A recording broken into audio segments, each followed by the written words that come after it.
Hey everybody, it's Jay. So today I'm taking a look at a few more red dots. This time I'm taking a look at some full-sized or full-body red dot sights. So in this red dot pile here, I have an Aimpoint CompM2, a Kobra. This is the EKP1S03. I have a True Glow open style red dot, an Ozark Armament CompM2 knockoff, and then the primary arms. This was originally built as the original red dot sight, sort of their CompM2 knockoff as well. And then finally a Seymour Railway. This is one of the polymer models, in fact.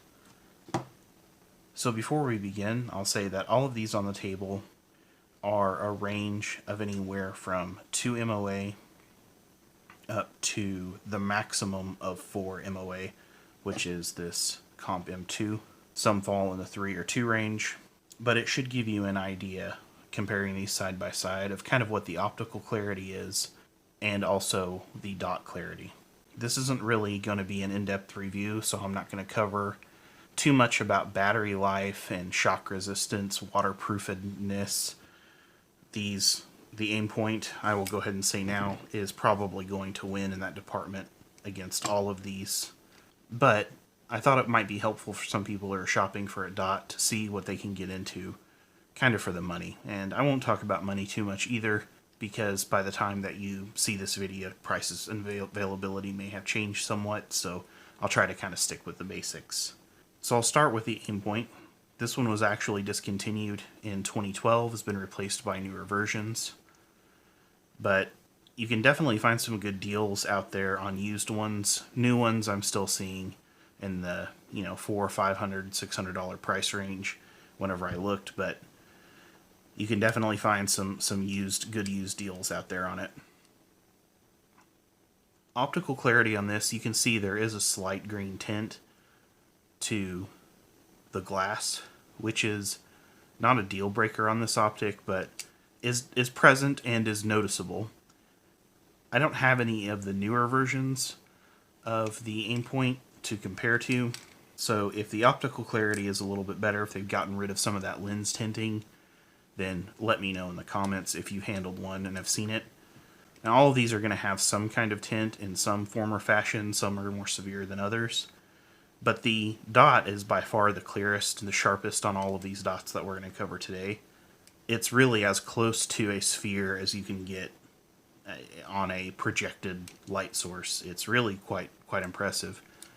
Battery life, they advertise 10,000 hours. I'm assuming that's at medium. Shock resistant, you can dive with it to 80 feet and all that stuff that these are known for. And that's really what you're stepping into at this price point, is just that really tough, almost tank-like durability on a red dot, regardless of what the optical quality is, which again is quite good and sharp. You're really stepping into the durability piece for these. So if I were going to buy one red dot and it was the only red dot that I was going to have, period, on my one rifle, I would probably have one of these. But as such, this actually is a borrowed one from Misha, and instead I have some numerous more mid-range or lower-end dots on the rest of my guns. So next we'll move in to probably the one that you are more familiar with, if not the Aimpoint, than what was originally billed as sort of the Aimpoint clone. This is actually a Gen 1, or an older gen, of the primary arms, so-called original red dot, or their CompM2 clone. You can see from a body profile standpoint, they're really quite similar to each other, with some notable differences, namely in the lens caps and some slight differences in the body shape for sure. Like on the Aimpoint, this actually has quite a lot of green tint, probably a little bit more so than the Aimpoint, and the dot is not as clear. You do still have quite a few different brightness settings 10 brightness settings, including 3 night vision settings, which is not too terribly far off from the Aimpoint. So back when I bought this, these were going for under $100. I think they're between $100 and $150 now. I'm not sure. But really, for the money, I think that these are a really good value. Probably my #1 pick for comp Aimpoint large size, large body Aimpoint knockoffs, we'll call them. They do hold up very well, or at least this one has lasted me for quite a few years and is, you know, pretty sharp and pretty clear for what it is and for the price. So probably won't go scuba diving with it, but for what you're getting, I think it's quite a good value and worth a look if you just want an Aimpoint clone without shelling out for a real Aimpoint. So next up on the list, we'll get to this Ozark armament. This is an Amazon special, as I like to call them. Different battery type. I believe that's a CR2032 flat battery. The others were variations of a drum type battery. You're more limited on this one as far as brightness settings go. There are only 5, but you know, at least you get red and green, which is great, right? Optical clarity in this is a little bit worse than the other 2 that we've mentioned. The tinting is very gray, or kind of a goldish gray color, so definitely not the clearest. And you'll notice that there's a lot of washout, because at the very minimal brightness setting, at one setting, you get a lot of reflection and bleeding from that minimal brightness, that lowest brightness setting being as bright as it is. So not as flexible on brightness settings. This surprisingly has held up pretty well for, I think this was around a $50 optic. And it's probably pretty indicative of the type of thing you're going to get into at this price point for these. The biggest issue that I've seen with getting into this price range of optics is the quality can be extremely variable.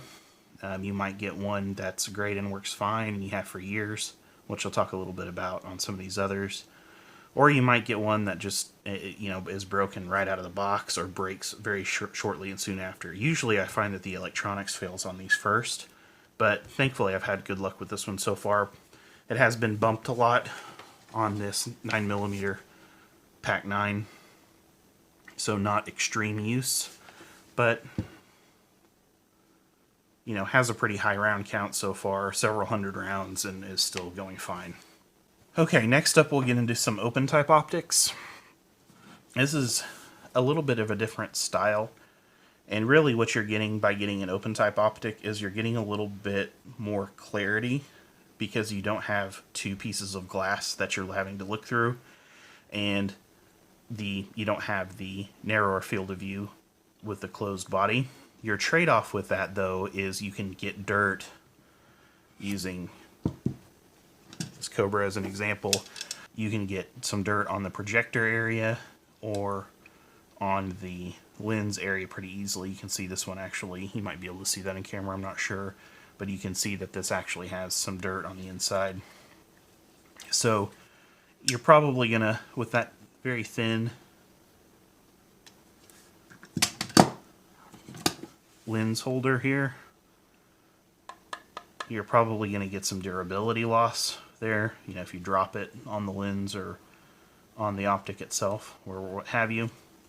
But again, you do get a very open style optic and typically pretty clear. So we'll start again with the highest end here.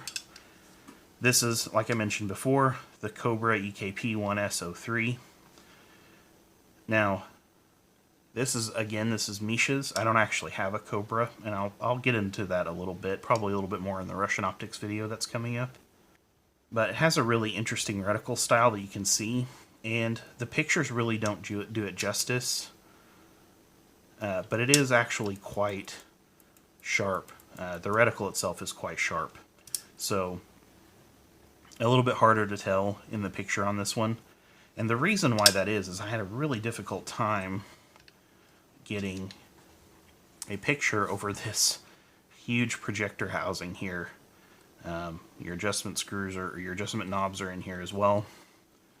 And you could see in the picture, in the field of view picture, that it's this takes up a lot of real estate and a lot of space. in front of you. So optical quality on this one is fine. It does have a little bit of a green tint, probably more so than the next one I'm going to look at, I feel. And even a smaller lens, but we'll get into that in a second. But yeah, it's okay. I really think that the reason why you get a Kobra is more for the look than the function. At least that's been my experience with Russian optics in general, but particularly the Kobra. Most of the time today I'm seeing them in the 4 to 450 range. They do seem very solidly built. I have heard some issues with lens durability, but nothing that I can corroborate. But even though they're as huge as they are and have this side rail, they're quite light. They don't feel especially heavy, especially as compared to some of the other Russian optics out there, like the PK01.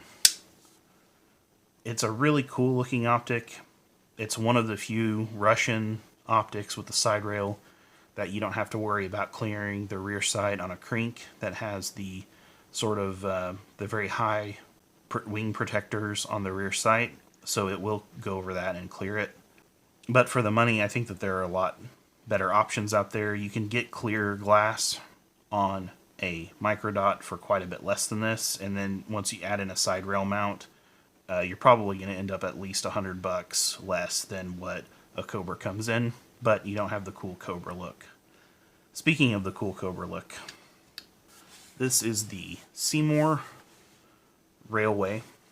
This is the entry-level model that's made of polymer and doesn't have the click adjustment for brightness. I really think that optical quality on this one is probably the best on this table as far as, you know, the overall tint goes. It's very clear, and it's very, because of this style, it's very open. So you have a very wide and very open field of view, very little interference with sight picture when you're looking down this optic. The dot is really sharp. It's more sharp to the naked eye than on the camera, but on the camera you can see there is just a tiny little bit of a smear, not much, really much to speak of. I believe that there was just a small bit of a line high into one side that you could make out, but it's basically imperceptible once you're actually looking down the optic with the naked eye.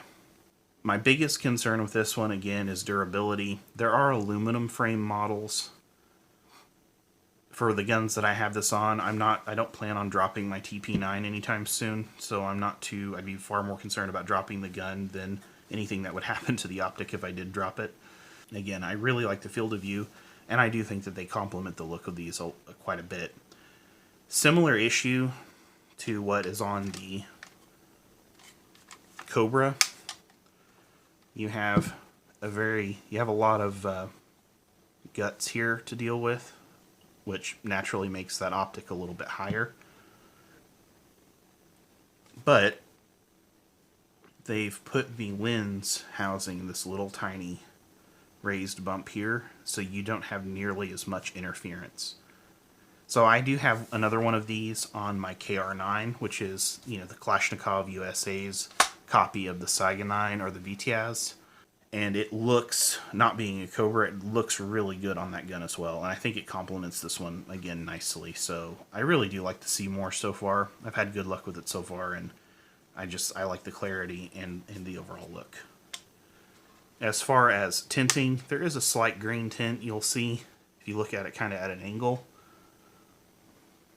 But when you're looking at it dead on, it's just not, it's not even really noticeable in, you know, regular normal lighting conditions. So last and probably certainly least is the True Glow red dot. Now, I believe they call this the RDS, but I'm merely using this as a stand-in for these other, we'll call them Chinese-style red dots. I believe these were in Battlefield 4 as something like the HD7. Someone in the comments will certainly correct me on that if I'm wrong. But you can find these everywhere on Amazon, so figure this as a substitute for an Amazon special. I have a few of these. I have one that actually was a no-name brand that Misha gave me, whenever I bought my Vepr 12 off of him. And I went ahead and threw it on the Vepr 12, and I think it was a Vision Plus was the brand, which I haven't been able to find again. And that thing has held up extremely well. I've had it on probably half a dozen different guns in its life. It's currently orphaned in the parts bin, but I'm sure it'll end up on something else someday. And in that time, in maybe the 5 years that I've had it, I've probably changed the battery out once on it. And it held up through 223, 12 gauge, all kinds of different ammo. I'm sure it was on a 22 at one time. I'm sure it was on a 9mm at one time. It's just kind of cycled around different guns. But True Glow, I haven't had this on as many different guns, only a couple now, but pretty much identical to that and pretty close to what you'll find on Amazon in the, we'll say, $30 to $50 price range. Again, same problem with this one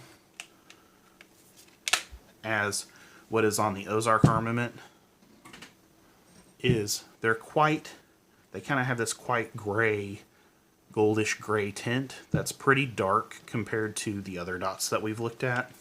And again, with your limited brightness settings, you're basically stuck with, if you're in really low light conditions, having a lot of, again, washout in the lens from all that bright light reflecting against it.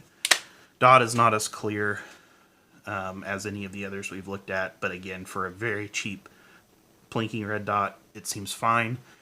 That said, again, I've had a couple of these styles, and it seems like every couple of them have been either bad out of the box, like the glue coming loose on the lens popped out almost immediately, or the electronics have failed on them. The electronics thing is a little trickier because who knows when those are going to actually go out. It could be, within a few days, it could be within a few years. So, that's just something to be aware of if you're looking at wanting to get a really cheap red dot is you're really rolling the dice with these. Some you might have great luck with, maybe you even have a string of several that are just fine, and then you get that one or two in a row that are going to be crap. So kind of hard to recommend it wholeheartedly unless you just really need a cheap blinking dot and don't mind having to go through Amazon's return process.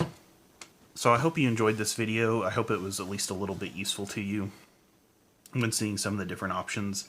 Again, I do wish I had a full body Vortex to compare, Hollow Sun, or any of the other ones that I'm missing in that list. This is just what I had or what I could borrow in the case of the Kobra to compare to. But at the very least, hopefully that'll give you something of a range or an idea to look at whenever you're looking at different price ranges. Again, if there's any of these in particular that interest you or you're curious about, definitely compare specs, because chances are you're going to find that there are some battery life differences, some actual battery differences if that's a concern, and there's some smaller durability differences until you step into, again, the Aimpoint. I do have a Holosun optic. A lot of you guys recommended checking out the Holosun on the Microdot review. And I do have a Holosun coming in. It wasn't here in time to mention it or to show it off, but it's actually going to get slapped on my SLR 104 UR. I had originally looked at getting a Kobra for that. I think if these were $250 or something, it'd be a slam dunk, but considering what they go for compared to the others, I mean, at this point, I was seeing some used Aimpoints for around $300. So, it's kind of hard to recommend the Kobra over an Aimpoint, even though the Kobra does look really cool for an 8K. Not the most scientific, I know. It's really, really hard to get a picture of a dot that is being projected against another piece of glass, so hopefully you'll bear with me on that part, but again, hopefully it just gave a little bit of an idea of what to look for. If you like this video and you want to see more, please be sure to click like, and if you are interested in more historical type videos or shooting videos, be sure to go check out our backlog, subscribe to us, and check out the other videos that we've posted. And if you're interested in helping us get out to the range a little bit more often, please go check out our Patreon. This is Jay, and we will see you again soon next time.